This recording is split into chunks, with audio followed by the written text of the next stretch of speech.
Okay, ladies and gentlemen and friends and family, as you take your seats, I'd like to welcome you to the FASS Teaching Excellence Awards. It's a very exciting evening, very exciting for everyone who's here in the audience, very exciting for the recipients, exciting for me because it's my first as Associate Dean Education in FASS.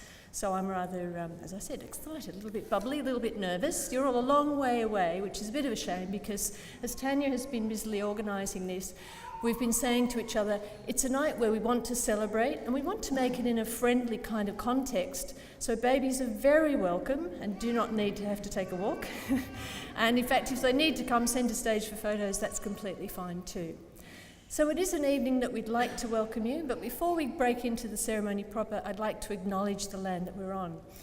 It's a very special place. It's a place of learning. It's been a place of learning for many, many years. And I'd like to acknowledge and pay respect to the traditional owners of the land, the Gadigal people of the Eora Nation.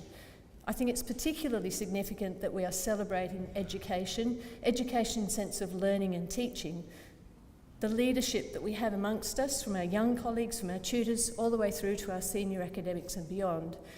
And it's very significant to me because we're in this kind of hall of learning, if you like, that's a representation of what's come after the people who were here first. So a very special evening, as I've said. Welcome to you all, and I'd now like to invite our Dean to come and give you her welcome as well. Thank you, Anne-Marie.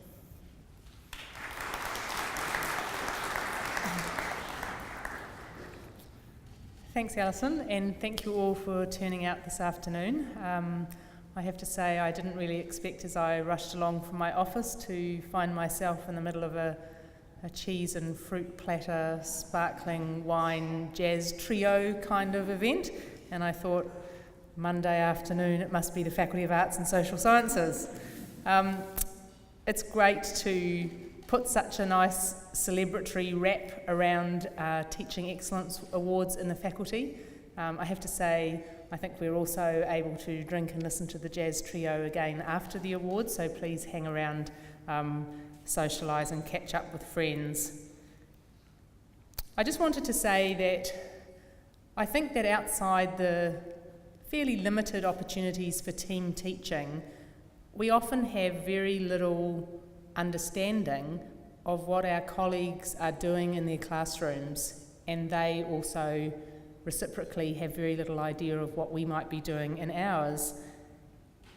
And this almost invisible nature of teaching at the university is, I think, something we have to be quite committed to wearing down, because I think all sorts of benefits flow when we have a much more joined up sense of what the teaching ecosystem is in our given department or our given major or even our given degree.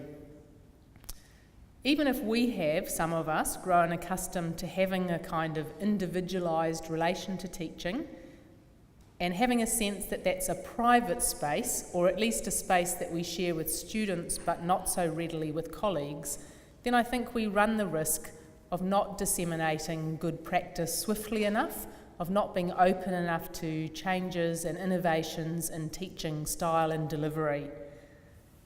Beyond the sort of slim clues afforded by, say, unit of study descriptions or corridor chats with colleagues, there's otherwise little opportunity to learn from the teaching philosophy of our colleagues. We might think we can intuit from their personalities what kind of style they would take into the classroom. That would be an interesting experiment to undergo. But one of the things that teaching and learning scholarship tells us is that it is very difficult in tertiary institutions to have a swift and effective dissemination of best practice.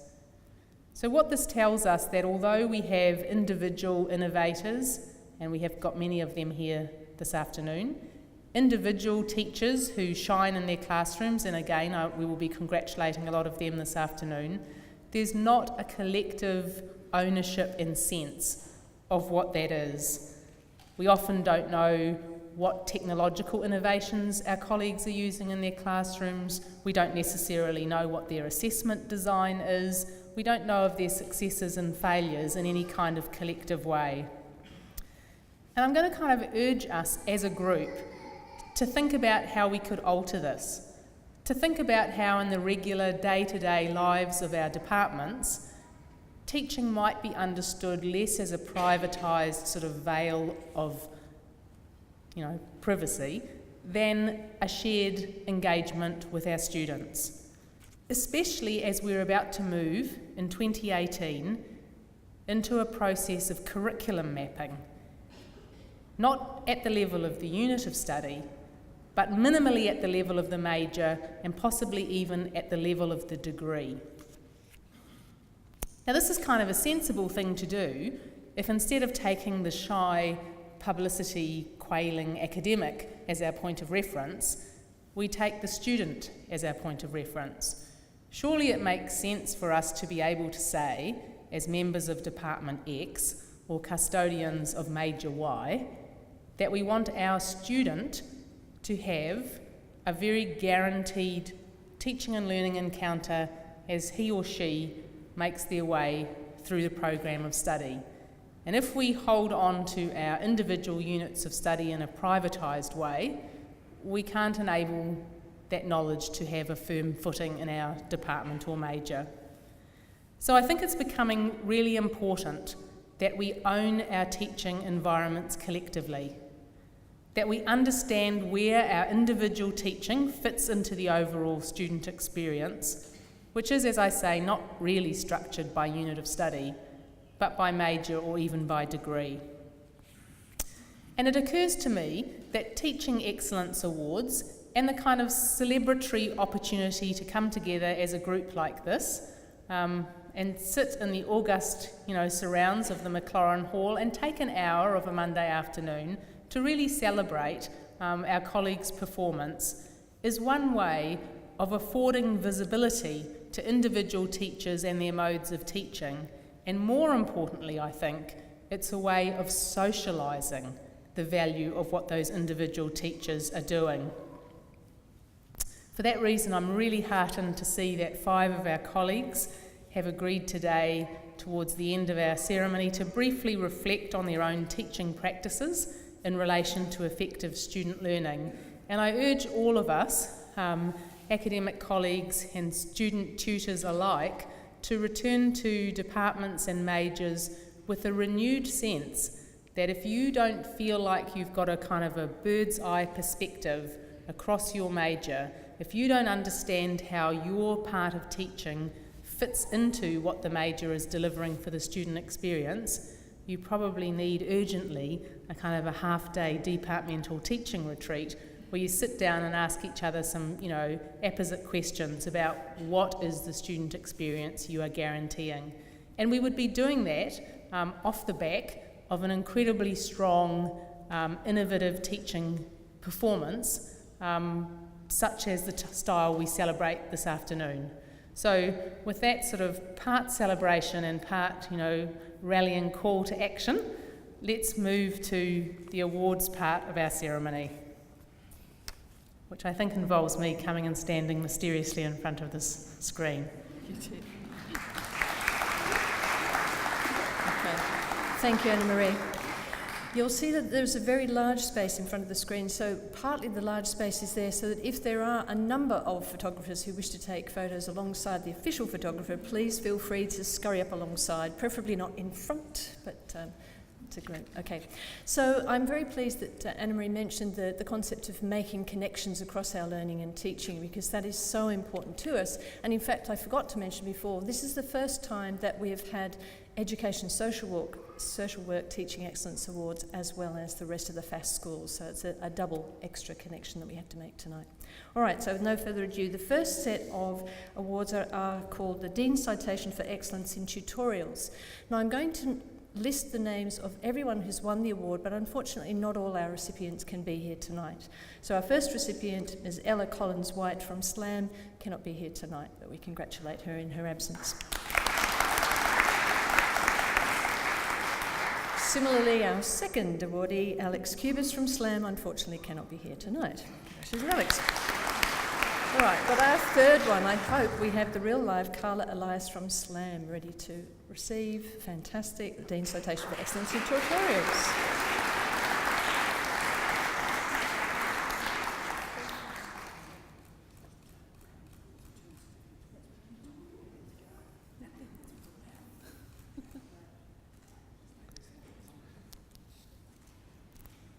Perfect. Yeah, that's the best bit. Okay, all right. And the fourth person, thank you, Danica Jenkins from SLC. Danica?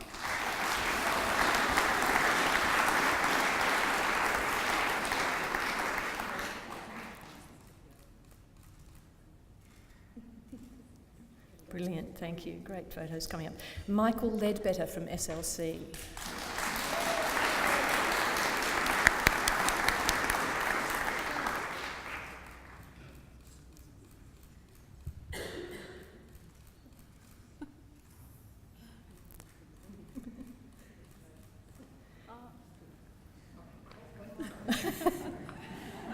The exciting thing about this category is that it's because it is for tutorials. So that's for those of you who don't work at university, it's a very special small group of working intensely with students. So it is a very powerful award to win. James Monaghan from Sophie.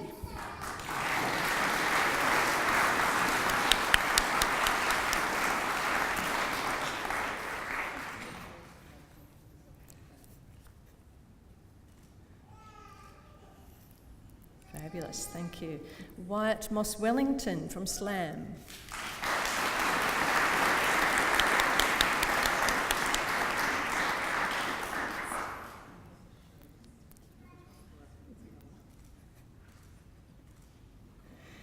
Excellent. Our next two awardees cannot be here. Cressida Rigney from SLAM and Angela Rose from SSESW. Congratulations to those two. Our next awardee, I hope, is here, Margaret van Heekeren. Yes.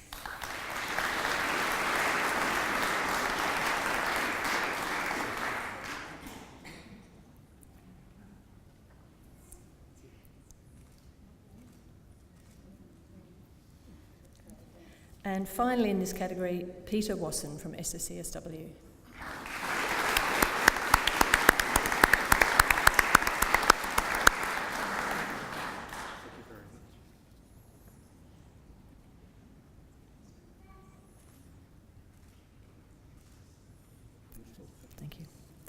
The next category of awards is the Dean's Citation for Excellence in Tutorials with Distinction. So it's just with that little extra sparkle. Georgia Carr from SLAM.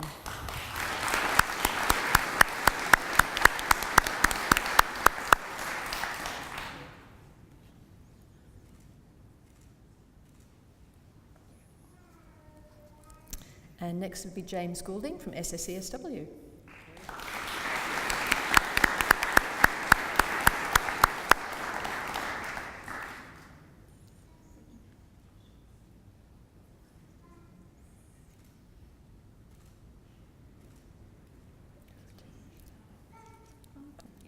Go back in.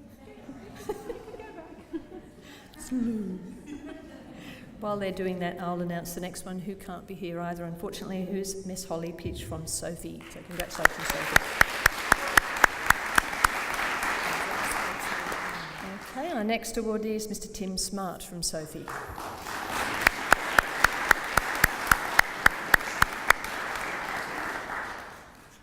I'm hoping that you all know the acronyms. I'm not spelling them out, partly because I'm still learning them.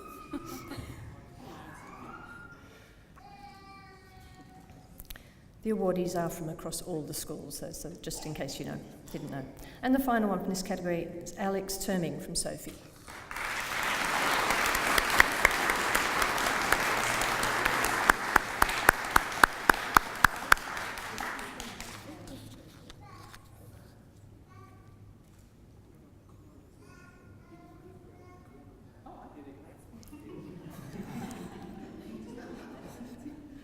She'll be well practiced by the end.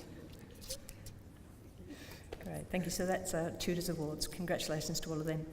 The next category is the Excellence in Teaching Awards, and we have a fine brace of awards here from our colleagues who have undergone a fairly rigorous, or very rigorous I should say, application process that was stimulated by peer nomination. This is one of the strengths of this style of awards, which I'm very happy to see happening.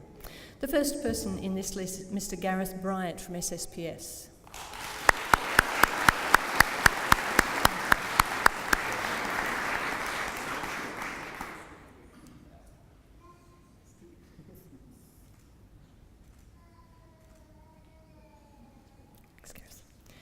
The next awardee, Mr. Damien Kyle from SSPS.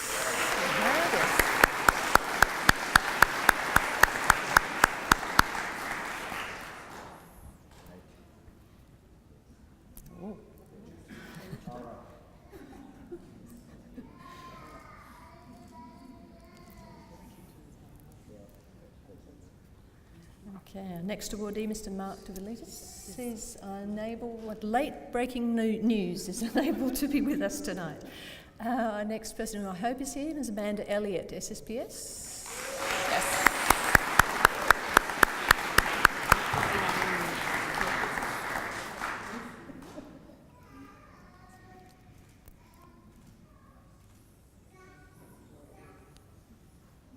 Our next awardee is Marianne Fennick from SSESW. Marianne.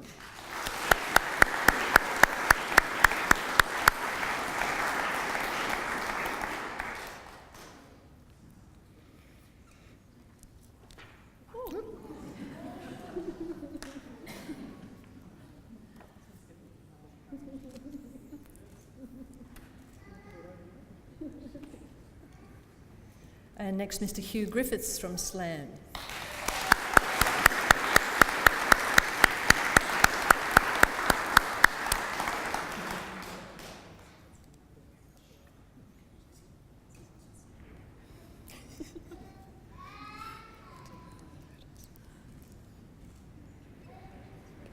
Congratulations. And next, Mr. Pablo Guillen from Economics.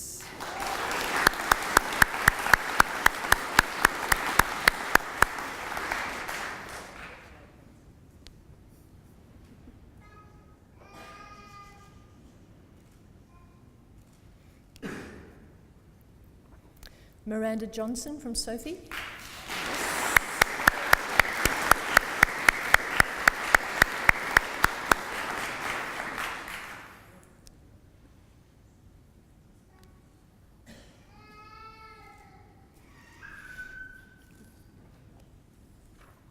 Mr. David King from Economics.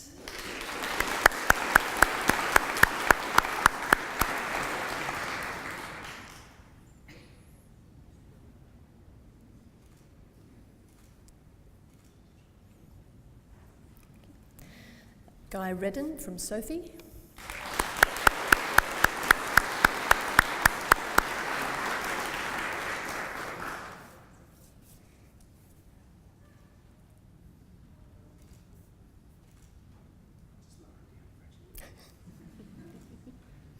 Thank you. Ms. Bridget Rooney from SLAM.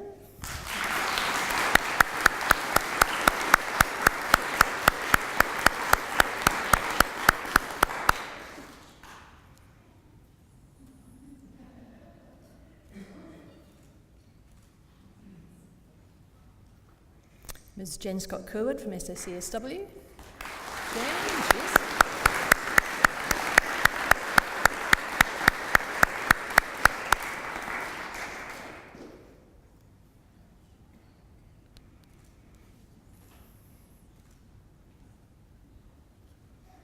You'll notice that I've not been giving formal titles actually to our fabulous academics as they come forward. I think that's partly to say everybody's working all together rather than labelling people at particular levels of advancement in their career. Hopefully family knows the level that they're working at. If you don't know, please ask. But it is a measure, I think, of how evenly we are trying to make the connections across the faculty that we are a group trying to work together. Ms. Aim Sing Peng from SSPS. Where's the baby?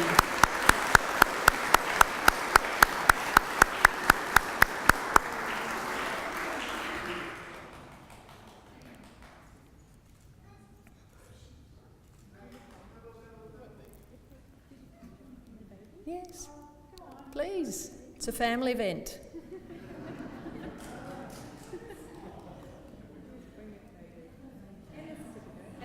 And the certificate. No baby. No.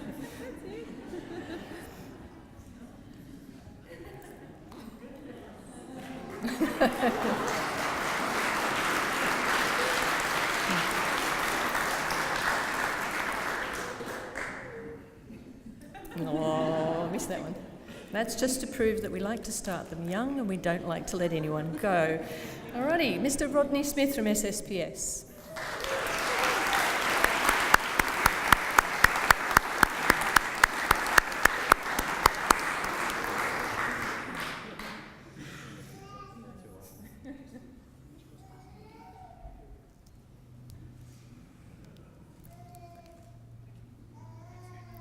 Our next recipient, unfortunately, is away, Ms. Louise Sutherland. Congratulations to her. And our final recipient of tonight, Mr. David Ubilava.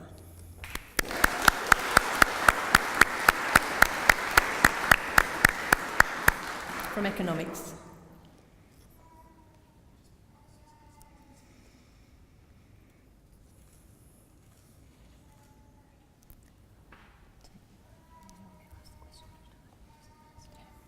Thank you, Anna-Marie.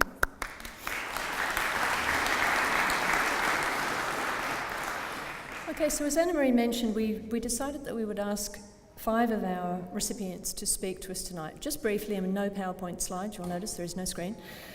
And we've asked them all to respond to this question. How were you able to engage with and respond to evidence of effective student learning to successfully achieve excellence in teaching? So I'm sure they'll all answer it differently in their own way, but I'd like to ask our first speaker, Ms. Miranda Johnson from Sophie.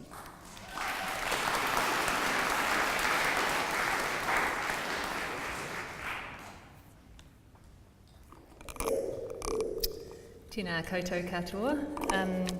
So thanks to Tanya so much for putting on a fabulous event, and all the teaching and learning staff for supporting excellence in teaching at the University of Sydney.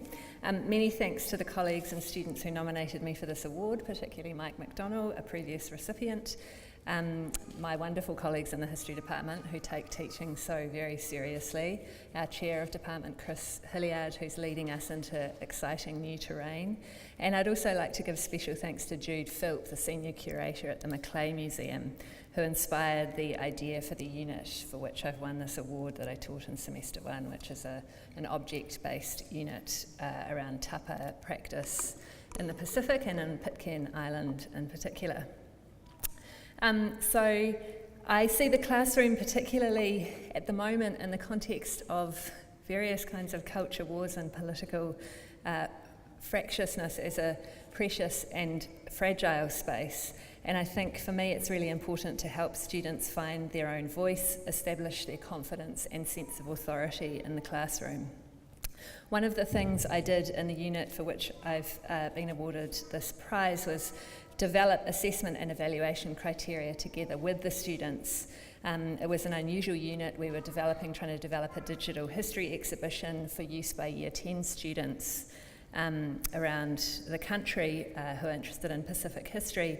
And so because of the variety of, or the level of difference in the project, we worked together on what was significant in terms of what they were learning in the project, and this included what makes a good digital history website, how do we assess teamwork, and how do we assess cultural and historical learning, especially about a part of the world that so few people know anything about. We included in these criteria taking account of how well individuals had performed in their teams, how open they'd been to new ideas and criticism of their work, as well as assessing what they produced. So I see this process as inherently dialogic and responsive to what students want and understand. But in this class, I think in particular, which met some quite fraught challenges as we unpicked the history of Pitcairn, that it's important as a teacher to maintain one's own sense of authority and to be prepared to push forward even unconventional or controversial ideas in the classroom when it seems necessary to open students up to new complexities. Thank you.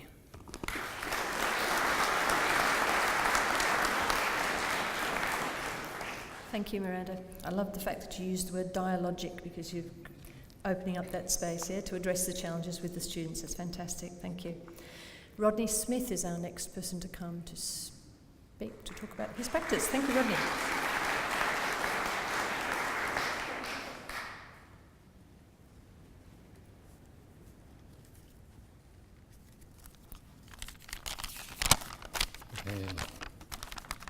So first of all, I'd like to thank Colin White, Chair of my department. Thanks, Colin. And also Ariadne Vroman and Annika Goya, who cannot be here. Ariadne's here, but Annika can't be here, for nominating me for this award, without which I wouldn't have been involved. But it's very genuine thanks. Thank you for pushing me to think a little bit about my teaching. So a long time ago, in a Merriweather building not so far away, I did my first interview for a job at the University of Sydney, and I was asked a question at the end which went something like this: what's the worst thing that could happen in the classroom, and how would you deal with it? And you know, there's periods when time slows down and all sorts of kind of appropriate and inappropriate images flash before your eyes in terms of answers, but I managed to give an answer about it would be terrible if students hadn't done the preparation and they would refuse to talk, something like that. And anyway, it must have been good enough because it got me the job, right? So,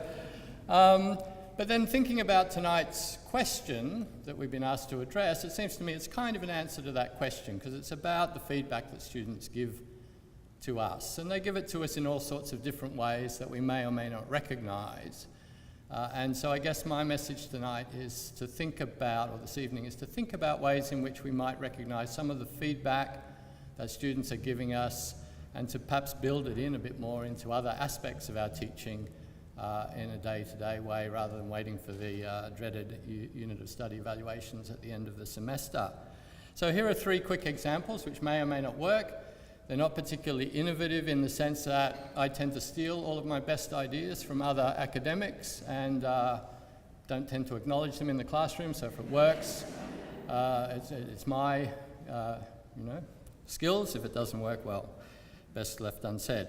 So 3 sorts of ideas drawn from different levels. So for my postgraduate units, what I like to do, and again, not an original idea, is to use journals to get feedback from postgraduate students who, after all, are working during the day in our discipline, come in at night, perhaps don't have the time so much to sort of construct long pieces of research, although we get them to do that as well. Beginning of the semester, one of the things we ask is, what are your expectations of the unit of study? The last journal entry is, how well do you think we collectively met those expectations? It's a nice way of getting feedback throughout the semester. Second idea, born of necessity more than anything else, had to do with switching around. This is undergraduate now, first year undergraduate, 350 first year students, switching around tutorials and lectures. So I was placed last semester in the position where the lecture followed the tutorial, and normally what I would do is to go, okay, we'll do the tutorial topics a week after the lecture. But I thought, let's flip it around. We'll get the students into the classroom without having had a lecture, without knowing what I think about a topic or what any of the, reading, not necessarily the readings, but the lecturer thinks about the topic, and get them to engage that way. And then at the end of the tutorial, we ask them, what didn't you understand? What would you like to hear more about in the lecture? And then I worked that feedback into the lecture. Third idea has to do with, I'm going to check what it is before I say the wrong one, has to do with so many ideas. Third idea has to do with the fact that our students these days love to bring devices into the classroom. And many of my colleagues hate this, and I kind of hated it too for a while, but then I thought, let's make use of that. So now what I do in my big lecture theatres is that I use a survey platform called Qualtrics, and I get the students to do an online survey at the start or during the lecture, and we analyse it later on in the lecture, and it provides feedback, it provides a platform for them to discuss some of the topics that we discuss about Australian politics and the like. 3 ideas, 3 ways perhaps of doing feedback that aren't usual ones perhaps. Maybe they work, maybe they don't, maybe they'd work for you, maybe they wouldn't. I think one of the great things about our teaching in this place that I've learned over many, many years is that there are many, many good teachers, and very few of them do it exactly the same way. Thank you very much.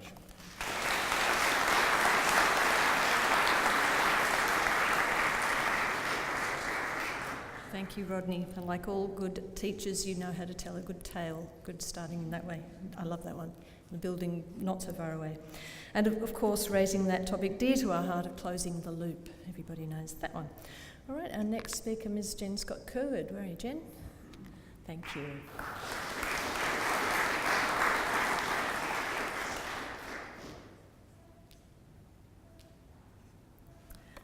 So first I want to thank my colleagues and students for this award. It's very much an honor. So over my time at this university, I've had the privilege of teaching over 500 future English teachers. And as a researcher, I study learning and literacy. One of my current research projects is on spoken word poetry, which is something that I've brought into the classroom. So since my students who had nominated me for this award wrote a poem themselves, I thought it'd be only appropriate to respond with a poem. But this idea only occurred to me about an hour ago on the bus, so bear with me if it's not entirely coherent. So every day, I try to be the teacher that I want my students to become. So on our first day of class, I turn to them and I ask, why are you here? And they share their stories of wanting to make a difference in young people's lives, of loving novels, plays, poems, and films, of being inspired by, or perhaps discouraged by, a teacher themselves, and they're in finding their own calling. So on that first day, I look out at my students, and they're so bright and eager. Right? They bring a wealth of experiences and insights. And all they want to know is, how can I be a good teacher? Now, I've been a teacher for 19 years myself, and I still don't know how to answer this question. But every day, I try, right? And I keep trying. So I tell them that teaching is a political act, and you should only become a teacher if you believe, truly and deeply, that every student has equal worth as a human being. Don't step into the classroom otherwise. I tell them that there will be days when they reach these kids, when together they question, explore, analyze, disagree, break, and grow. I tell them that there will be days when it all falls to pieces, when you question who you are and what you're doing, when you feel that your heart's been ripped out of your chest. And those are the days that you need to dig deep. So to be a teacher, you need to be resilient, honest, and humble. You need to ask questions of yourself and of others. And you need to find your voice, because change is not brought about in silence and complicity. And that's why you teach. Thank you.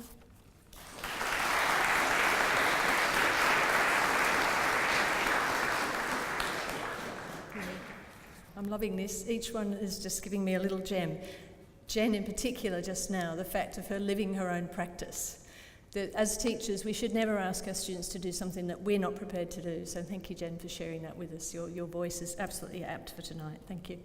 Our next speaker, David Ulava from Economics.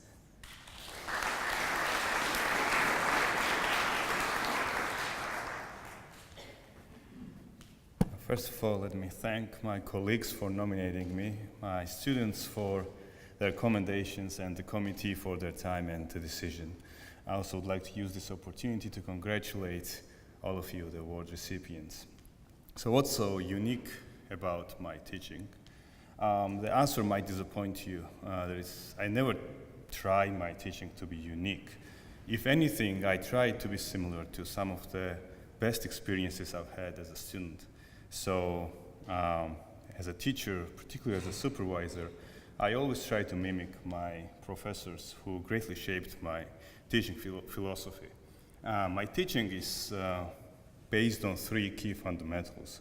It's about being concise, being consistent, and being compassionate. On the one hand, it helps when students know exactly what they need to learn, how they should do that, and how is it that I will be testing their knowledge. On the other hand, what really works is when they know that I care about their knowledge. In fact, the very first thing what I tell them is that their main goal in my unit or any other unit they take is to obtain knowledge. Marks are merely byproduct of the process. And when they buy that, usually good things happen after that. My background is in agriculture and applied economics, and I use that as an opportunity in my teaching, because beyond some nice and clean assumptions and theories, there is a cruel real world out there. So when students graduate and they become policymakers or industry employees or researchers, they will have to deal with that world. And I use my research experience in the classroom setting to demonstrate some of the issues they might face and how to tackle those issues. As a final note, for me, this is a great accomplishment and a milestone that I cherish greatly, and I will use it as a motivation to further excel in my teaching, which I owe to my old professors, my current colleagues, and my future students. Thank you very much.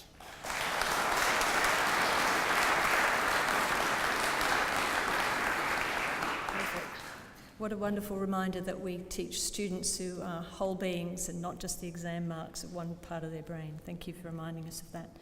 Our final speaker for tonight then is Bridget Rooney from SLAM.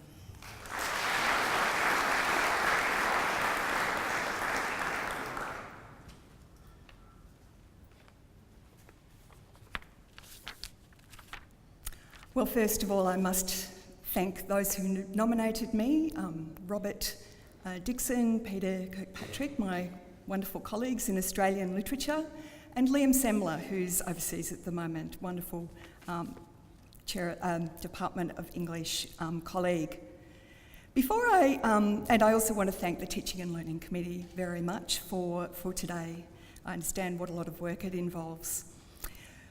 Before I taught Australian literature, I actually taught Australian studies, and concurrently, for a part of that time, I was also an Associate Dean of Teaching and Learning. So I have been unusually lucky to learn about teaching from a great variety of perspectives at this university, and from a great variety of wonderful colleagues across the faculty. So I really, want to thank all of my colleagues for everything that I've learned. I cut my teeth in the secondary English classroom in Western Sydney many years ago. That very first year involved blood, sweat, and a lot of tears. But I'll never forget the day that Michael, a Year 10 footballer with attitude, strolled in, glanced at my lovely handwritten, yes it was a while ago, laminated posters about the writing process that I'd made myself and put up around the classroom wall, and he just shook his head, looked at me, and said with a deep sigh, "Miss, you work way too hard." So I still think about that moment because it pinpoints a certain teacherly habit of well-meaning over-preparation, which of course I've done for today. Ironically, it's often the way that the more teaching work one does, the less room one leaves for student engagement. Teaching can be pretty testing of one's psyche and emotions, one's self-image and intellect, that emotional quotient that I've heard my colleagues talking about today. The hardest but most important thing for me that teaching requires is listening, reflecting, and learning just a little bit how to go with the flow in the classroom, to have a space for students to engage. There needs, of course, to be some sort of flow to begin with, and that's where the preparation comes in. For some teachers it might come naturally, but for me it's always been a matter of figuring out how to get this happening. So one very simple thing I've tried is through assessment design, and I've got a few different strategies, but I'm just going to talk about one really blindingly simple and obvious technique that I've used. What happened was when I started teaching in Australian literature not so long ago, I became quickly disenchanted with what was then the default model in teaching literature of the weekly student oral presentation. One could at least rely on those one or two students who had done the required readings each week. But I could also see the interest and engagement quickly evaporating with one or two speaking and other students passive or just tuned out. So a few years back, I redesigned a unit on Australian postmodernism, one that I knew was going to have some quite challenging texts on it, as well as some quite accessible texts. And I ditched the student oral presentation, deciding instead to emphasise and value their reading practices. I asked students instead to post their thoughts online in response to the texts more or less each week, well before class.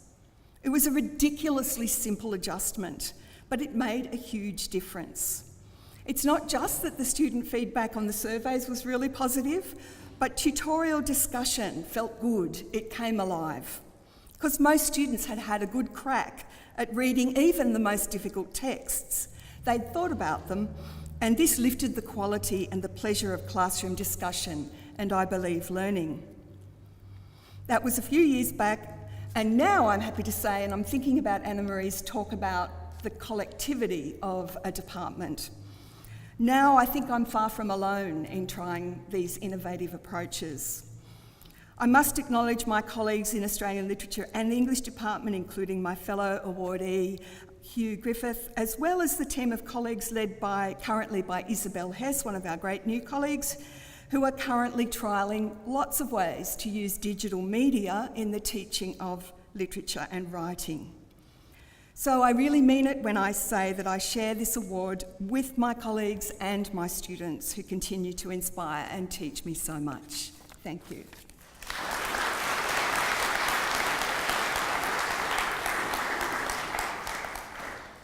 Thanks to all of those inspirational teachers who've given us a moment of insight into the reasons why they've been nominated and were successful in these awards.